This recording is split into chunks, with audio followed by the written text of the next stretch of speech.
7월 5일 최고위원회의를 시작하였습니다.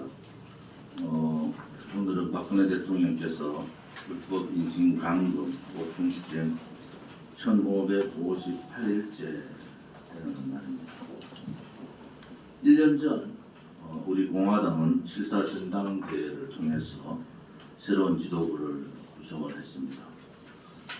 전당대회의 핵심 키워드는 국민의 바닷속으로 가자 였습니다. 우리 공화당은 7.4 전당대회 이후에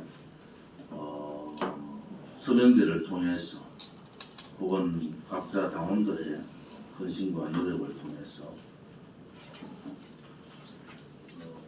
입당하는 당원들의 숫자가 10만 이상이 늘었습니다. 또 책임 당원도 2만 명 가까이가 늘고 또 전체적으로 조직이 많이 커졌습니다. 우리가 걱정했던 대로 진실 정의의 투쟁에 많은 장애물들이 있었습니다. 또 반성해야 될 점은 우리가 좀 더 조직 시스템화가 이루어졌는가, 조직위원장, 또 당협 이러한 시스템이 제대로 되었는가, 또 서명대가 200개의 서명대, 또한 기본적인 정책정당으로서의 역할을 우리가 제대로 했던가라는 그런 부분에 대해서는 반성을 해야 됩니다. 특히 SNS나 홍보 부분에 있어서 아직까지 당원들의 그 여망에 부응을 못하고 있다라는 부분들은 오늘 최고위원회에서도 굉장히 걱정들을 많이 하고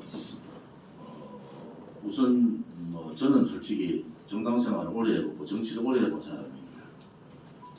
제가 정치 오래 하면서 부수할 수 없는 정치인 중에 한 사람이에요.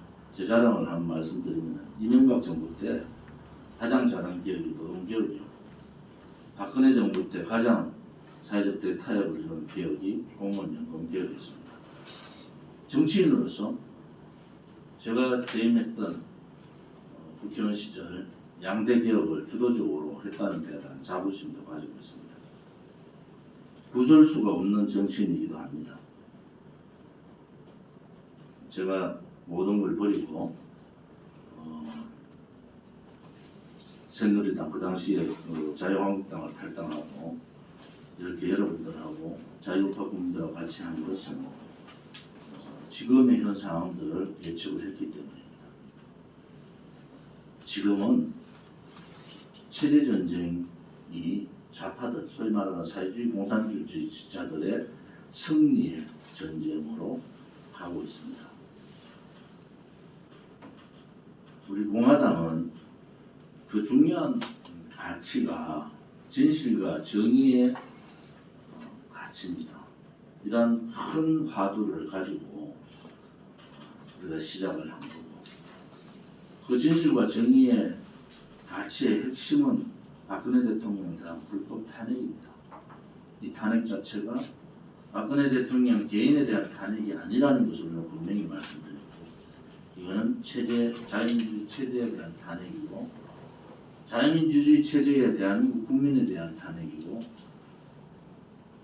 우리 자유민주주의 탄핵이다, 이렇게 말씀을 드렸습니다. 지금 저희들이 겪고 있는 이 체제 전쟁에서 이 지경까지 오게 된 것은 정치 지도자들의 배신입니다. 그들이 유승민이나 김무성이나 요즘 윤석열 등등이 이재명이나 문재인이가 저렇게 빨간 사람이라는 걸 몰랐을 수 있겠습니까? 큰 호흡으로 대한민국의 미래에 대한 걱정이 없었던 거죠. 자기들의 권력 정치, 자기들의 이익에만 몰두했던, 또 사감에 의한 유승민, 김무성, 윤석열 다 똑같습니다. 박근혜 대통령에 대한 사적 감정이 탄핵에 큰 영향을 미쳤다. 지금 생각을 보면은 참 기가 막힌 나라가 돼버린 거 아니겠습니까? 우리가 가고자 하는 이 특히 정치혁명. 정치혁명의 핵심은 뭡니까? 자유민주주의 체제, 헌법적 가치인 자유민주주의 체제를 지키는 그러한 정치, 자유민주주의 체제가 얼마나 중요하다고 인식하는 그러한 정치인들이 정치를 하는 나라. 그래서 미래 세대에게 희망을 줄 수 있는, 자유와 희망을 줄 수 있는 그러한 나라를 우리는 정치혁명이다, 이렇게 명했습니다. 지금 대통령 후보들이 여야 나누어서 수없는 사람들이 나옵니다만 과연 그들한테 이러한 정치혁명의 자유민주주의 체제에 대한 확고한 신념을 가진 사람이 몇 명 있는가? 또 우리가 그렇게 걱정했던 박근혜 대통령 이후에 사람의 줄 서는 그러한 정치 행태를, 정당의 행태를 깨부셔야 된다. 사람 중심의 정당이 아니고 민초가 주인되고 국민이 정당의 주인이 되고 그 정당의 주인이 정치인을 만들어내는 그런 정당혁명. 정치인혁명은 부정부패한 사람, 청렴하지 못한 사람, 돈에 엮인 사람, 또 국방의 의무를 비롯한 국민의 의무를 하지 못한 자들은 정치판에서 떠나야 된다. 이것이 진실과 정의의 큰 화두의 실천 과제의 혁명이 바로 정치인혁명, 정당혁명, 정치혁명입니다. 저는 이미 지금의 이 사태를 예견을 하고 이미 벌써 6개월 전에 3대 혁명이라는 그런 과제를 던졌습니다. 오늘 7월 5일입니다. 7월 17일이 제헌절이잖아요. 이 7월 제헌절에 있는 7월 달에 우리가 생각해야 될 것은 이미 좌파들과 이미 박근혜 대통령의 탄핵에 앞장섰던 자들은 이원 집정부제 개헌을 위한 절차를 밟고 있다는 겁니다. 좌파들이 정권 연장을, 권력을 재창출할 수 있는 상황이 되면은 개헌의 시도가 조금 미뤄질지는 모르지만 그렇지 않으면 100% 이원 집정부제 개헌, 그들이 자주 얘기하는 노무현 정신인 여야 연정을 합니다. 그 뿌리 깊은 내용들을 모르는 이준석 같은 자는 여야정 협의체에 동의를 하고 있지 않습니까? 100% 그들의 술책에 넘어갑니다. 우리 공화당 이 시점에서 지난 작년 7.4 전당대회 이후에 우리가 계속적으로 가져가야 될 부분과 우리 스스로가 반성하고 개선해야 될 부분, 오늘 최고위원회에서도 얘기했지만 SNS 홍보 부분은 과감한 투자와 과감한 행동이 필요하다. 정당은 저는 기업도 해보고 대기업에서도 있어보고 정당도 해봤습니다. 정치는 생물입니다. 일주일 지난 이슈는 이슈가 아니에요. 소위 말하는 폐기돼야 되는 상품이다, 이래 보시면 됩니다. 이 환경의 주기가 하루 다르게 변화하는 것이 이슈고, 일주일 전의 이슈를 지금 우리 당원들이나 자유우파 국민들 일주일 전에 어떤 이슈가 있었는지 아는 분들 있습니까? 그것은 벌써 이슈가 아니에요. 오늘 있는 이슈가 정치에는 이슈지, 일주일 전에 있었던 이슈는 이슈에 들어가지 않는다. 그렇기 때문에 정치의 평가는 선거를 통해서 평가를 하지만은 그 과정이 얼마나 중요한가, 그리고 신속성과 정확성과 시기성이 얼마나 필요한가는 우리 스스로가 느끼고, 이제 8월 30일 4년 되는 정당에서 스스로 개최해야 됩니다. 정당에서 일을 미루면은 그건 정당이 아니에요. 정당이 해야 될 일은 그날 해야 될 그날 하지 않으면 지나가 버리기 때문에 어렵다 이렇게 보고요. 우리가 지난 7.4 전당대 작년 7.4 전당대 이후 1년 동안 정말 피눈물 나는 투쟁, 우리 당원들의 서명대 투쟁과 집회 투쟁, 또 입당원서 서명 입당 투쟁 이런 부분에 있어서 피눈물 나는 투쟁을 했습니다. 거기에 비해서 당대표나 지도부가 거기에 걸맞는 그러한 투쟁에 대열해서 우리가 행동으로 보였느냐는 대해서는 저는 반성을 하고 있습니다. 그리고 앞으로 8월 30일 전당대회가 약 한 55일 정도 남아 있습니다. 8월 30일 창당 4주년이 55일 정도 남아 있습니다. 8월 30일 창당 4주년 전에 당의 조직의 시스템화와 또 적극적인 SNS 홍보 대책 그리고 기본적인 대선 구도에 있어서의 정리 이러한 부분들이 갖추어져야 됩니다. 오늘 당의 재정에 대한 얘기도 지도부에서 있었습니다. 제가 돈 얘기에 대해서 잘 안 하는 사람이고 어떤 사람은 제가 한 번 그런 얘기를 했다고 저를 비판하는 사람도 있습니다. 현실은 이렇게 하면 대통령 후보 우리 당에서 못 냅니다. 그것이 현실입니다.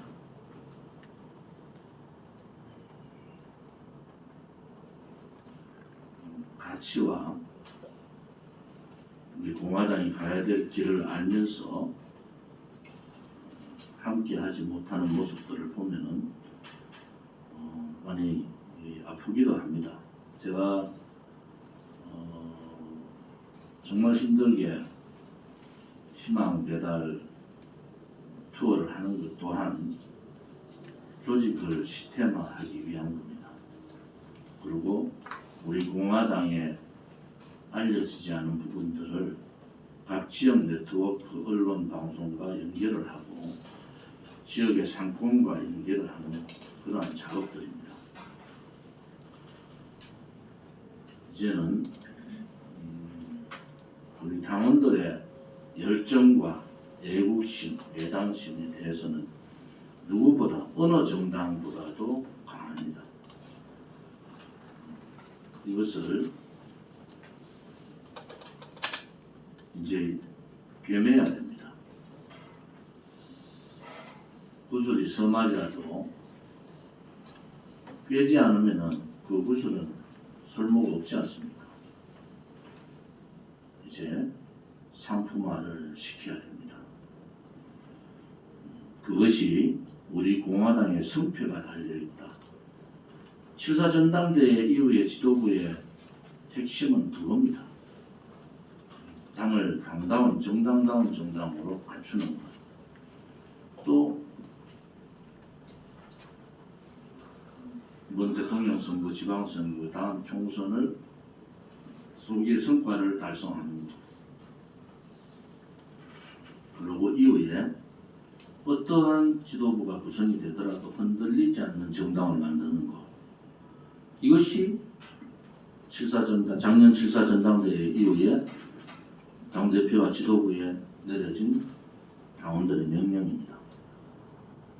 이제 반이 지났지 않습니까?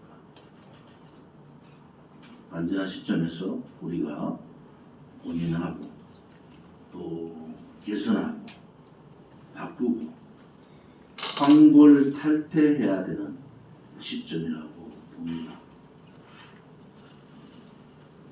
행동하지 않는 우리 공화당의 지도부는 지도부가 아닙니다.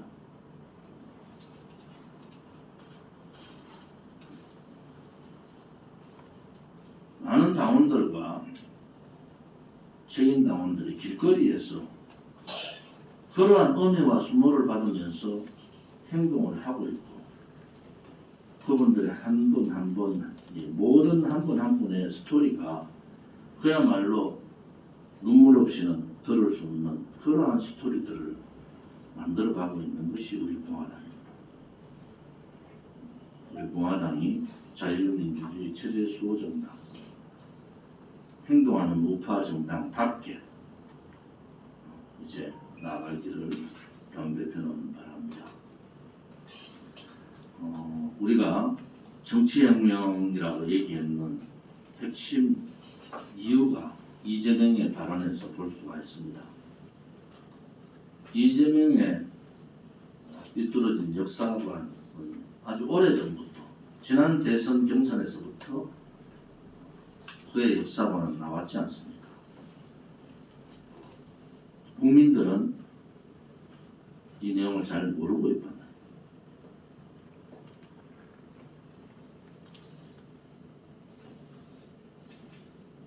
이재명이 말한 대로 미군이 포고령에 점령군이라는 메가드 사령관의 포고령의 내용이 있다고 하면은 소련은 해방군이라는 표현을 쓰고 있습니다. 이재명이 하고 싶은 얘기는 미국은 점령군이고 소련은 해방군이고 김일성은 민족의 영웅이라는 얘기를 하고 싶을 겁니다. 그것이 솔직한 심정이겠죠. 이제 우리가 정말 정신 차려야 됩니다. 문재인이 후보 때 사회주의 연방제, 낮은 단계의 사회주의 연방제라는 단서를 달고 사회주의 연방제를 얘기하면서 자유민주 체제 침탈을 4년간 앞으로 1년 더 할 겁니다. 헌법을 유린하고 상권 분립을 무시하고 일당 독재로서 해쇼 정권과 같은 나치 정권과 같은 행위들을 했지 않습니까? 이제 드러내놓고 자기가 대통령 되면은 미국은 점령군이고 북한은 민족의 정기를 받은 나라라고 생각하는 이재명이 대통령이 되면은 주한미군 해체, 철수, 국가보안법 해체, 전자권 해수를 뿐만 아니라 대한민국을 사회주의 국가로 끌고 간다는 것이 확신납니다. 이러한 부분에 있어서 우리는 정신을 바짝 차려야 된다. 여러분들이 제가 4년 동안 했던 얘기들을 잘 곰곰이 씹어봐야 됩니다. 생각을 해보셔야 돼요. 저는 과거 사건에 대한 얘기를 잘 안 합니다. 앞으로 일어날 문제에 대해서 화두를 던지고 있습니다. 우리는 이미 원류혁명 정신인 반공을 국시로 해야 된다는 그 반공의 국시 얘기를 저는 이미 했습니다. 이 사태가 올 거라는 예견을 한 거죠. 이재명이 대통령 되면은 자유민주 체제가 무너지는 나라가 되고 윤석열이가 대통령 되면은 거짓과 불의가 정당화되는 나라가 되고 그래서 우리가 싸우는 거예요. 우리가 던진 진실과 정의라는 그 아젠다가 얼마나 중요한 아젠다인가. 우리가 3대 혁명을 얘기했던 그 혁명의 과제가 얼마나 중요한 것인가. 그래서 그것을 하기 위해서는 정말 뼈를 깎는 모습들이 보여야 된다. 혁신과 개혁이 우리 공화당에 필요한 시점이다. 저는 그렇게 봅니다. 아무튼 우리 공화당이 8월 30일 창당 4년과 어제 7월 4일 정당대회 1년을 지나고 8월 30일 창당 4주년을 맞으면서 우리 공화당이 차분하게 앞으로 어떻게 해야 될 것인가 라는 부분에 대해서 고민도 하고 생각에 머물지 않고 그것을 바로 행동과 실천으로 옮기는 그러한 시점이 7월 첫째 주 최고위원회에서 우리가 제가 드리고 싶은 말씀이다. 이런 말씀을 드리겠습니다. 우리는 바쁘게 움직일 수밖에 없습니다. 편히 쉴 수도, 잠을 잘 수도 없습니다. 그러나 내일을 함께 꿈꿀 수 있다는 사실 하나는 약속할 수 있습니다. 그래서 우리는 위로가 됩니다. 때론 용기가 되고, 때론 정의가 되기도 합니다. 오늘도 희망을 품고 나아갈 수 있도록 대한민국 국민 모두의 꿈을 지키는 우리는 당신의 벗입니다. 우리 공화당